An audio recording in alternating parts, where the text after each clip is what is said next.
Good evening.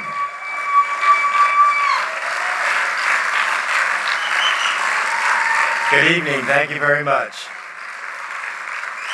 I'm George Takei, and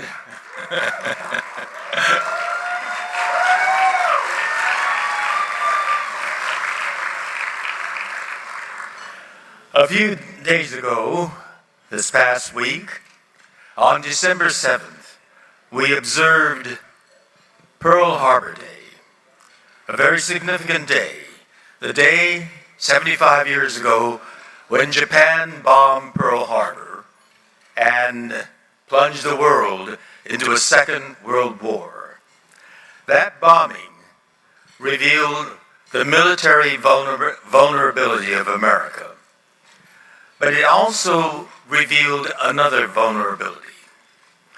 Our democracy is a people's democracy, and the people are easily stampeded.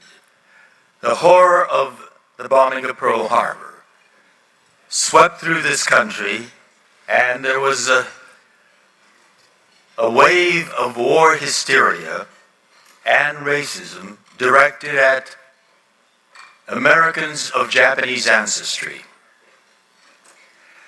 Overnight, we who look like the people of people who bombed Pearl Harbor were looked at with suspicion and fear and outright hostility, simply because we look like the people that bombed Pearl Harbor. That hysteria swept across this country, and it revealed how vital leadership from the community, and particularly from the elected officials, are to a people's democracy. And at that time, the political leadership failed. Here in California, we had an attorney general. He knew the law. He knew the Constitution. He was the top lawyer of the state of California. But he was ambitious. He wanted to run for governor. And he saw that the single most popular issue in California in the early 40s was the lock up the Japanese movement. And so this attorney, who knew the law, who knew the Constitution, got in front of the lock up the Japanese movement. And he made an amazing statement. He said, "We have no reports of sabotage or spying or fifth column activities by Japanese Americans." And that is ominous, because the Japanese are inscrutable. You don't know what they're thinking. And so it would be prudent to lock them up before they do anything. So for this attorney, the absence of evidence was the evidence. And that fed into the hysteria of that period. And that hysteria went all the way up to the top leadership of the nation, the presidency of the United States, when President Roosevelt ordered all Japanese Americans on the West Coast, approximately 120,000 of us, to be summarily rounded up and put in barbed wire prison camps. That attorney ran for governor and won a resounding victory. He was reelected twice, and then he went on to be named the Chief Justice of the Supreme Court of the United States. His name is Earl Warren, who goes down in history as the great liberal Supreme Court Chief Justice. I like to think he was that because he was stricken by guilt, his conscience, for what he did right before the war. But this is how vulnerable a people's democracy is. Our democracy can do great things, as we well know. The founding of this country on the shining ideals. But the people are fallible human beings. And so it is important that we be mindful of that. We are in a changed world today, and that change is personified by our new Attorney General, Javier Becerra, from whom you just heard.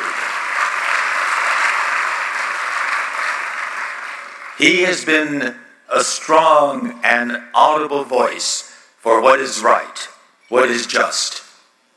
And he will be an equally strong Attorney General for this state. You heard from Ted Lieu, Congressman, as a matter of fact, my congressman in the United States Congress. I knew him before he was a congressman. He was an assemblyman, but I knew him from before the time he served in the California Assembly. He was an active leader in the the Asian American community. And the fact that you have people like that standing for the Muslim Public Affairs Council is very strengthening. And I'm proud to stand with them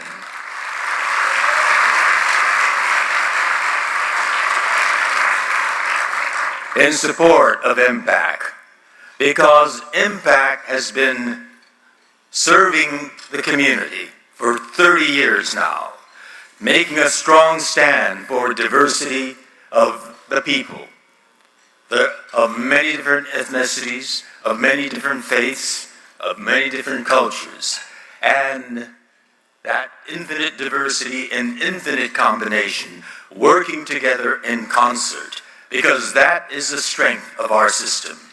Good people working together, organized and speaking loudly and clearly, engaged with the democratic process. That is what's going to make this circumstance today different. We are all standing strong with the Muslim Public Affairs Council.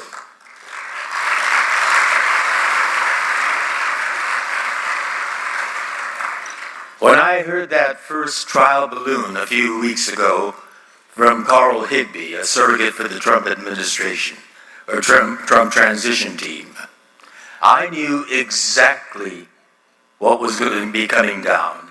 He talked about a Muslim registry, which was a chilling echo for me, because back in the 40s, they had a Japanese-American database. They're using the word registry, but it's the same thing as what came down on us, a database, where they knew where we were, how many lived in that household, and what we did. And after they had a database, they came down with a curfew. All Japanese Americans had to be home by 7 p.m. and stay at home until 6 a.m.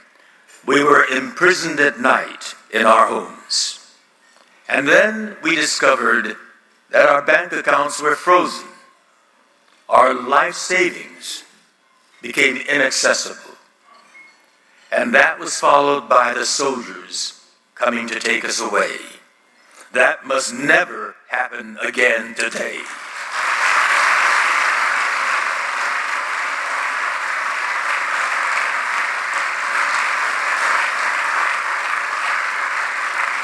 And so I am proud to be here with you tonight and see the kind of strength that the Muslim Public Affairs Council has, the contributions that have been made, and my husband and I have made our contribution to supporting the MPAC program.